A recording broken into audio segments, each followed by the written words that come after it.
সহজ পদ্ধতিতে মইতোর রেসিপি ঘরোয়া কিছু উপকরণ দিয়ে। ফার্স্টে লাগছে স্প্রাইট এবং কিছু আইস কিউব, কিছু সামান্য পরিমাণে হজমোলা, যেটি অরেঞ্জ ফ্লেভার হলে বেশি ভালো হয়, তার বদলে যে কোনো ফ্লেভার আপনারা ইউজ করতে পারেন। এর সাথে সাথে নিয়ে নিচ্ছি দুটি লঙ্কা। আপনারা পরিমাণ মতন বুঝে লঙ্কা নেবেন, কেন অনেকেই ঝাল খেতে পারেন না, তো সেক্ষেত্রে আপনারা লঙ্কা স্কিপ করতে পারেন। এছাড়া নিচ্ছেন একটি লেবুর টুকরো পরিমাণ মতন। হজমোলাটিকে এবং লঙ্কাটিকে নিয়ে আমি একটি হামানদিস্তায় গুঁড়িয়ে নিচ্ছি।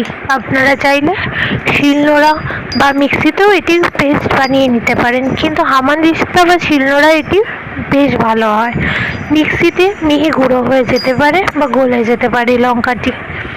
এরপরে আমরা একটি গ্লাসের মধ্যে ওই গুঁড়ো করা লঙ্কা এবং হজমোলার গুঁড়োটিকে নিয়ে এবং কিছুটা পরিমাণে স্প্রাইট ঢেলে সার্ভ করব।